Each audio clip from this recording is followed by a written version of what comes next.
Bismillahirrahmanirrahim.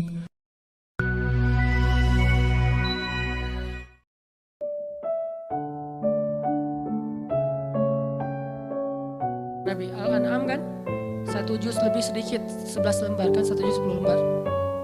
Nabi dengerin, Jibril baca, udah selesai Jibril baca, Jibril naik lagi, Nabi udah hafal. Nabi kasih tahu ke sahabat, udah turun ayat kepada saya yang lebih baik, yang lebih saya cintai daripada langit dan bumi, yaitu yang dibuka dengan Alhamdulillah. Sahabat Ibnu Mas'ud bilang, saya udah hafal ya Rasulullah. Ini lagi sifat tawadunya Rasul. Rasul gak bilang, emang lo doang, gue juga gitu. Enggak, saking tawadunya Rasul ya. Rasul malah kayak, seolah-olah beliau gak bisa gitu, saking menghargainya. Ini namanya ra'fah. Kalau kita kan suka ngeremehin orang, kalau Nabi gak ngeremehin orang walaupun beliau pasti di atas rata-rata. Oh gitu Abdullah, coba-coba gitu. Kayak beliau tuh gak bisa kayak gitu. Abdullah pede kan? Wah bisa. Tapi Abdullah tahu lah Nabi pasti hafal karena Nabi gak bisa baca. Kalau Abdullah mengulang hafalan itu dari Nabi mendengar, gimana kalau Nabi gak hafal? Kan Nabi membacakan dulu di antara para sahabat. Gak ada satu huruf pun yang salah yang dibacakan Nabi. Padahal cuma sekali dengar nih. Berarti Nabi itu orang cerdas. Hafalannya kuat. Dan lagi-lagi jangan ngelihat kecerdasan hanya dengan bisa baca tulis. Karena kalau kita pengen baca sejarah, bacalah dengan analogi, dengan persepsi sejarah. Jangan baca sejarah dengan persepsi kekinian, itu keliru. Saya nggak bilang salah ya, keliru. Karena salah dan keliru itu beda. Kalau salah dalam bahasa fikih namanya batil, benar, hak. Kalau keliru, khata, benar, shawab. Itu keliru kalau kita membaca sejarah, tapi pakai persepsi kekinian. Contoh, katanya pinter, tapi kok nggak bisa baca tulis? Karena di zaman sekarang, pintar itu dilihat dari kemampuan membaca dan menulis. Di zaman dulu, culture-nya belajar itu nggak lewat baca tulis. Di zaman Nabi dulu belajarnya lewat menghafal. Jadi orang yang pintar di zaman itu adalah yang bagus hafalannya. Orang yang pintar di zaman sekarang adalah yang paling pintar nulis dan membacanya. Bahkan zaman now mah udah nggak baca tulis, udah lebih ke aplikasi, udah lebih ke otak-atik. Bahkan kadang-kadang nggak aplikasi, googling aja. Saking simpelnya. Jadi orang yang mungkin sekarang dianggap agak kekinian, nggak pintar lagi istilahnya kekinian. Kalau dia dengar ceramah, udah pakai apa misalnya streaming, atau kalau dia lihat langsung dia pakai recording. Kalau dulu nggak pakai recording aplikasi, recordingnya di sini. Sehingga culture model belajar di zaman Nabi dengan zaman sekarang berbeda. Sehingga kita nggak boleh menjudge sejarah dengan persepsi kekinian, itu nggak boleh. Sama kayak kita menjudge Nabi menikah dengan anak di bawah umur dengan persepsi kekinian. Memang 12 tahun itu atau 11 tahun di zaman sekarang itu di bawah umur. Tapi di zaman itu coba kita baca sejarahnya lebih lengkap deh. Aisyah sebelum dilamar sama Nabi itu udah khitbahan loh. Udah jadian. Sama siapa? Sama anak seorang laki-laki yang belum beriman. Namanya anak Mut'im bin Adi. Mut'im bin Adi ini salah satu orang kafir tapi pelindung Nabi kayak Abu Talib. Setelah Abu Talib wafat yang gantiin Abu Talib itu Mut'im namanya. Mut'im bin Adi. Aisyah itu udah ditunangkan sama anaknya Mut'im. Nabi gak tahu. Nabi dapat mimpi kan, yang dapat kain sutra dari surga gitu. Nabi datang kepada Abu Bakar bilang, ya Abu Bakar, saya bermimpi melamar Aisyah anakmu, bagaimana pendapatmu? Abu Bakar diam-diam pergi ke Mut'im. Karena Abu Bakar sendiri kalau dilamar Nabi siapa yang bisa nolak kan ya? Nabi yang ngelamar kan. Jangankan untuk Nabi, untuk siapa dulu teh? Julaibib aja diterima kan ya? Apalagi sekarang untuk Nabi nih. Akhirnya dia Abu Bakar datang ke Mut'im. Angkat dong teleponnya karena gak diangkat dari tadi teh. Pas diangkat, udah apa Abu Bakar? Ini ada masalah nih, yuk kita ketemuan. Ya udah di kafe mana? Tuh dekat SM aja gitu. Ketemuan kata Abu Bakar, Mut'im nih gimana nih, saya galau berat. Saya gak enak sama kamu. Emang ada masalah apa kan? Kita udah lama berteman, biasa aja lah. Gitu. Kata Abu Bakar, Muhammad kamu tahu kan? Oh ya siapa yang gak tahu? Muhammad kan ya orang yang paling mulia di Mekah. Dia ngelamar Aisyah. Mut'im senyum. Bukan kaget, bukan dasar tuh orang, enggak. Senyum. Jadi yang bete Muhammad menikah dengan Aisyah itu justru harusnya kan Mut'im kan? Bapak calon mertuanya anak Aisyah gitu. Kenapa kita yang bete nih? Orang kita nggak ada hubungan apa-apa dengan Aisyah. Akhirnya Mut'im senyum. Terus Mut'im bilang, kata Abu Bakar, terus gimana menurut kamu ya Mut'im? Kata Mut'im, ya Abu Bakar, kalau gitu kita batalkan pertunangan anak kita. Sesungguhnya Muhammad lebih layak untuk Aisyah daripada anak saya. Jadi secara culture, Aisyah itu emang udah waktunya menikah di waktu itu. Tapi kalau kita ngelihatnya dari angle kekinian, itu di bawah umur. Makanya jangan menjudge sejarah dari angle kekinian. Itu nggak fair. Banyak lagi adegan-adegan sejarah. Ini yang kita belajar di Al-Azhar tuh kayak gini nih, belajar berpikir, belajar berfilosofi. Kalau orang bilang filsafat itu nggak butuh, nggak, tergantung filsafatnya. Karena ada filsafat Islamiyah, ada filsafat Gharbiyah. Kalau Gharbiyah itu Western lah, filsafat sekuler. Tapi kalau Islam juga berfilsafat, ternyata gitu ya. Baca tafsir juga butuh filsafat. Saya kalau baca Al-Quran yang ada tafsirnya atau nggak pakai tafsir, misalnya baca Quran beberapa ayat yang udah ngerti gitu ya. Subhanallah, ketika kita berpikir tentang Al-Quran, kebayang hal yang luar biasa tentang kebesaran Allah. Itu luar biasa loh. Kayak saya pernah bilang ayat Allah tuh zatnya, kalau kita ke teman bilangnya orangnya gitu ya. Allah itu zatnya nggak enakan. Apa bukti Allah nggak enakan? Tuh buktinya tuh ayat sebelum tentang pengubahan kiblat. Allah mengatakan Raufun, dirinya tuh Rauf, artinya Rauf itu nggak enakan. Apa wujud nggak enakan Allah? Salah satunya ayat tentang puasa. Itu Allah nggak enakan banget tuh. Mau nyuruh kita puasa aja, perintahnya satu, tapi bahasa-bahasa untuk seolah-olah memotivasi kita, itu satu lembar loh. Ya ayyuhalladzina amanu, kutiba alaikumusiyam. Makanya bacanya jangan ya ayyuhalladzina amanu, beda itu, beda intonasi, beda pesan.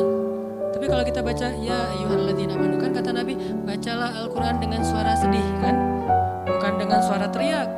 Kadang kita ya ayyuhalladzina amanu, tergantung khotibnya kan ya. Padahal kadang ayat itu turunnya nggak gini, tapi santai turunnya. Ya ayyuhalladzina amanu, kutiba alaikumusiyam. Wahai orang yang beriman, diwajibkan bagi kalian berpuasa. Tapi coba perhatikan kalimat berikutnya, kayak Allah nggak enakan banget. Kama kutiba alal ladzina min qablikum, seperti telah diwajibkan kepada orang sebelum kalian. Seolah-olah Allah ngomong gini, puasa ya, tapi nggak usah khawatir, bukan kalian doang yang disuruh, yang lain juga disuruh gitu. Kayak kita bilang ke teman kita nih, lagi ada event, kita jadi panitia gitu. Terus kita sebagai ketua panitia bilang ke teman-teman kita tim, tolong angkatin meja ya, soalnya yang lain di depan lagi beres-beresin sendal atau apalah. Tolong angkatin layar ya, tolong gulung layar ya, soalnya yang lain lagi beresin meja di dalam. Artinya bukan kamu doang yang disuruh, yang lain juga kerja gitu kan. Saking ra'fah, gak enaknya Allah sama kita coba. Nah kita mah enak-enak aja sama Allah. Udah Allah macam-macam, Allah gak adil, Allah maunya apa, Allah gak rela saya jadi orang benar. Allah aja ke kita yang Allah maha sempurna, gak enakan coba. Wahai orang yang beriman, berpuasalah atau diwajibkan bagi kalian berpuasa. Tapi bukan kalian doang, orang sebelum kalian juga diwajibin. Kama kutiba alal ladzina min qablikum. Ini untuk kalian, bukan untuk saya. La'allakum tattaqun, supaya kalian bisa jaga diri. Kan takwa itu menjaga, wiqayah, bisa jaga diri. Maksud jaga diri apa Ustaz? Kan kata Nabi juga bagi para jomblo, kata Nabi kan ya. Kalau kalian udah sanggup menikah, menikahlah.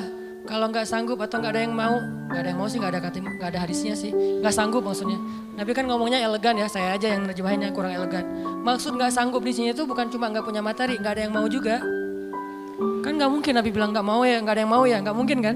Kalau kalian nggak sanggup, dalam kurung versi saya nih, nggak punya uang atau nggak punya calon, atau ada calon banyak tapi nggak ada yang mau, misalnya tutup kurung, gitu kan? Kalau kalian nggak sanggup, puasalah, karena itu bisa menjaga diri kalian. Udah Ustaz puasa makin pengen nikah. Saya banget tuh dulu, alhamdulillah udah enggak lah, cukup ya. Oke, lanjut. Supaya kalian bisa jaga diri. La'allakum tattaqun, karena takwa itu menjaga diri. Bisa menjaga diri dari hawa nafsu, bisa jaga diri dari api neraka. Banyak makna jaga diri di sini. Udah selesai belum? Allah masih ngomong gini, ayyamam ma'dudat. Gak usah khawatir, gak lama kok, cuma beberapa hari. Kenapa Allah gak bilang aja 29 hari atau 30 hari? Kenapa bilang beberapa hari? Kenapa Allah gak bilang 1 bulan? Kan puasa 1 bulan kan? Kenapa gak bilang syahran wahidan? Kenapa ayyaman ma'dudat? Karena pengen ngasih angle bahwa ini ringan, cuma beberapa hari doang kok. Lagian puasa kan bukan bulanan, harian. Sanggup gitu puasa bulanan? Sahurnya tanggal 1, buka puasa tanggal 29 gitu. Gak sanggup, makanya Allah bilang ayyam, beberapa hari. Ini yang saya belajar di Al-Azhar. Jadi saya merasa bersyukur, bukan lebih-lebihin ya. Pasti kampus-kampus yang lain juga keren-keren. Cuma karena saya nggak ngerasain, saya taunya Al-Azhar. Di Al-Azhar itu kita belajar detail banget. Kenapa saya bilang ada S2, S3 cuma satu huruf Al-Quran jadi dapat tesis, disertasi. Karena yang dipelajari itu detail. Ngapain gitu-gitu amat sih, udah tahan aja. Enggak, kalau yang mau tahan aja nggak usah berpikir. Tapi berpikir supaya kita bisa menjadikan agama ini sebagai rahmat, sebagai solusi buat kehidupan kita. Ini bedanya belajar Al-Azhar dengan di beberapa tempat ya. Kalau di beberapa tempat belajar fikih itu lebih kepada produknya. Produk fikih, halal, haram, boleh nggak boleh, itu kan produk fikih kan. Kalau di Al-Azhar bukan belajar produk, belajar cara memproduksi. Mesinnya dipelajari. Sehingga ketika ada masalah baru, mesin ini tinggal diulik dikit, produksi yang lagi yang baru. Kayak tadi misalnya bikin apa gitu, ternyata udah berubah zamannya, udah seleranya udah nggak kayak gitu lagi, akhirnya digantilah, bikin lagi yang baru. Tetap mesinnya sama, cuman dia bisa beradaptasi dengan kebutuhan pasar. Itu bedanya di Al-Azhar. Kita belajar mesin fikih. Bagaimana memproduksi fatwa kalau di bidang fikih. Kalau di tafsir, bagaimana mengambil ayat terus jadi kesimpulan berfikir. Jadi berfikir dengan Al-Quran, bukan berfikir dengan menurut saya, enggak. Pola fikir kita tuh dibangun di Al-Azhar. Sehingga pas kita dengerin dosen ngomong, bener-bener tuh calangapan bener tuh. Karena ilmu dosen-dosen di sana tuh luar biasa. Kalau ngomong tuh kayak seolah-olah dia udah kuasai seluruh Al-Quran. Jadi Al-Quran itu diambil tuh sepotong-sepotong dikumpulin jadilah satu menu makanan. Tuh gitu di Al-Azhar teh. Intinya yang saya pengen sampaikan kepada teman-teman, jangan ngelihat Allah kayak ngelihat makhluk.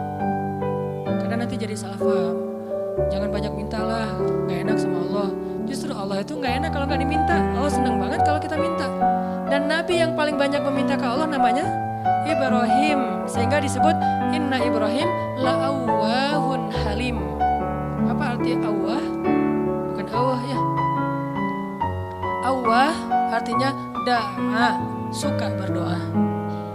Dan di Al-Quran itu Nabi yang paling banyak kalimat doanya kan Ibrahim kan. Dikit-dikit ya Rabbi, ya Ilahi, ya Allah. Selain Musa, awwahun da'a, suka berdoa. Gitu juga tadi dalam kasus surga neraka. Ada orang bilang, saya mah gak takut sama neraka.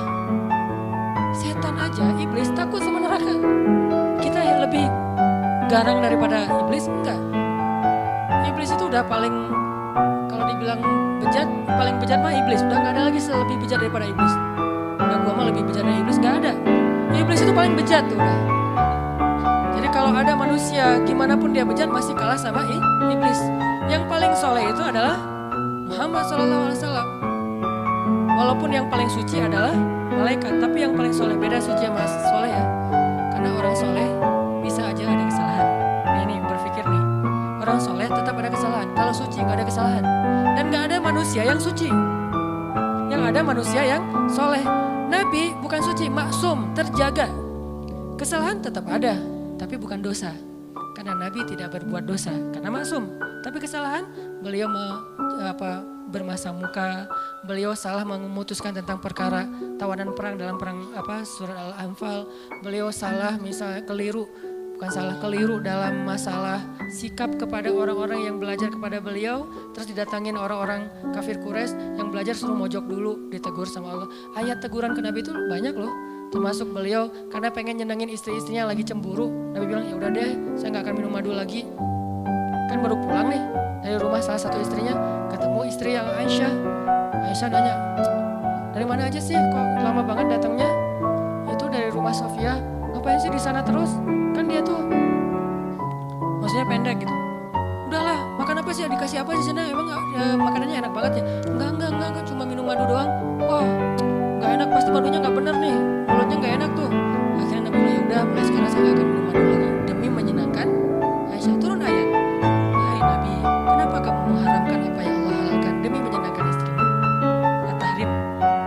Yang paling soleh di muka bumi dan di dunia akhirat dan langit bumi nih Nabi Muhammad. Tapi yang paling suci malaikat.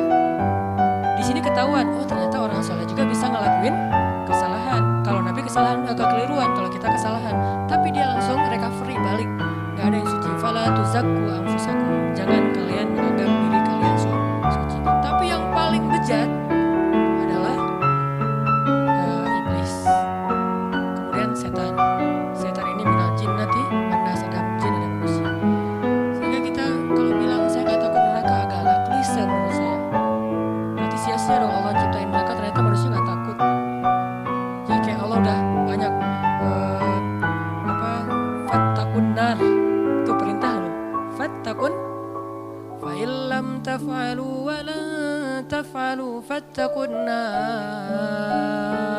Apa arti kata fattaqun nar? Takutlah kalian kepada neraka. Nar bahasa Arab. Naruka nerakamu. Jadi bahasa Indonesia neraka. Bahasa Arab yang diserap menjadi bahasa Indonesia. Fattaqun nar allati uiddat lil kafirin. Yang disiapkan untuk orang yang kufur. Jadi kalau nggak takut neraka, Allah udah nakut-nakutin di Al-Quran. Seolah-olah kita bilang, nggak takut, gitu kan ya? Gimana tuh sama Allah? Kan agak-agak aneh nih. Nggak takut. Dunia aja kita takut dengan hal-hal yang mengerikan. Gak usah yang benar ya, yang cuma halusinasi aja takut. Setan, hantu, gundurwo, yang gitu-gitulah. Gitu aja bisa bikin kita takut, padahal itu nggak nyata. Nyata nggak sih? Saya belum pernah lihat, alhamdulillah ya. Gak tahu kalau ngelihat Ustadz juga kan manusia. Artinya yang gak nyata-nyata amat aja kita takut. Giliran yang nyata, Allah sendiri suruh kita takut, malah gak takut. Kan agak klise nih, pasti pola pikirnya gak menyeluruh nih, belum lengkap, belum utuh. Surga, biasa aja gak pengen surga. Seolah-olah kita ngeremehin surga itu gak berharga. Surga itu kata Nabi adalah ala sil'atallahi ghaliyah, ala sil'atallahi lil jannah. Harta Allah yang paling berharga itu adalah surga, bukan dunia. Dunia aja kita pengen, masa surga enggak? Padahal kata Allah, dunia ini enggak ada apa-apa dibandingkan surga. Klise lagi kan? Kita pengen surga dan Allah senang kita pengen surga. Kita takut neraka dan Allah senang kita takut neraka. Karena semua itu bagian dari yakin kita kepada Allah. Cuman, jangan hanya di lisan, harus di hati. Kita, kenapa kamu sholat 5 waktu? Kalau saya nggak sholat terdiazab kubur, nggak apa-apa. Kenapa kamu sedekah? Karena pengen dapat pahala banyak, nggak apa-apa. Wah, kalian memang nggak ada yang tulus. Dan saya mah kalau sholat, sedekah segala macam bukan karena surga neraka. Saya sholat dan segala macam karena cinta sama Allah. Nggak ada tolak belakangnya antara satu dengan yang lain. Cinta bagian dari iman, takut bagian dari iman, berharap bagian dari iman. Kan iman itu ada 60-an cabang, termasuk malu bagian dari iman. Sehingga nggak perlu dibentur-benturin, ambil yang sebagian, buang yang lain. Enggak. Terus gimana nih? Orang beriman juga berderajat. Lahum darajatun. Ada yang imannya baru malu doang nih. Ada yang imannya udah malu plus takut. Ada yang imannya udah malu plus takut plus berharap. Ada yang iman malu, takut, berharap, cinta. Terus nambah-nambah. Karena darajatun. Manusia itu berderajat-derajat di antara orang yang beriman. Setelah Allah bilang ulaika humul mu'minuna haqqan, Allah bilang lahum darajatun. Mereka bertingkat-tingkat. Jadi teman-teman, coba kita bayangin bahwa Allah itu emang kangen sama kita. Allah tersenyum kepada hambanya. Dulu ada beberapa orang yang mungkin karena salah paham maksud saya, pernah dalam tanda petik tahzir lah ya. Dulu saya pernah mengalami masa-masa tahzir tapi dicuekin. Katanya Allah senyum. Apa Anda waras? Allah kok senyum? Ada banyak hadis Allah tersenyum. Salah satu hadis Allah tersenyum itu hadis tentang doa safar kan? Ketika Ali bin Abi Thalib naik ke atas kendaraan bilang Allahu Akbar. Duduk di atas kendaraan mengatakan Alhamdulillah. Ketika mau udah jalan baca Subhanalladzi sakhkhara lana hadza. Kemudian di akhirnya Rabbi zalamtu nafsi zulman katsira fa innahu la yaghfirudz dzunuba illa anta faghfirli faman yaghfirudz dzunuba faghfirli maghfiratan min indika warhamni. Lalu setelah baca itu Ali tersenyum. Orang yang bawa onta atau kudanya Ali melihat, "Ya Ali, kenapa Anda tersenyum?" Kata Ali, "Karena saya melihat Rasulullah juga tersenyum dulu setelah membaca doa ini." Lalu saya tanya ke Rasul, "Kenapa Nabi tersenyum?" Kata Nabi mengatakan, "Karena setelah membaca doa ini Allah tersenyum." Kapan Allah tersenyum? Ketika kita beristighfar. Jadi kalau kita beristighfar, teman-teman, Allah senyum. Cuman gimana senyumnya Allah? Laisa kamitslihi syai'. Allah gak sama dengan makhluk. Cuma kita yakin Allah tersenyum. Gimana bentuk senyumnya gak usah dibayang-bayangin. Allah senyumnya gini gak ya? Enggak usah dibayang-bayangin. Allah senyumnya gini atau yang flat tapi banyak kelihatan gigi gitu kan, kayak emoticon gitu. Enggak lah, gak usah dibayangin. Pokoknya senyum weh. Allah senyum artinya Allah senang. Termasuk kayak ada hambanya yang bertobat, Allah tuh bahagia. Saking bahagianya lebih daripada orang yang ketika dapatin onta yang hilang, terus dia bilang Allah, anta abdi wa ana rabbuk. Ya Allah, engkaulah hambaku dan aku Tuhanmu. Ngomongnya salah saking bahagia. Allah lebih bahagia dari orang itu terhadap orang yang bertobat. Berarti kan Allah emosional ya. Allah itu emosional, bahagia, marah, senang, cinta, tersenyum, emosional. Cuman emosi Allah itu maha sempurna, gak seperti makhluk. Sehingga kita coba melibatkan emosi kita dalam berinteraksi dengan Allah.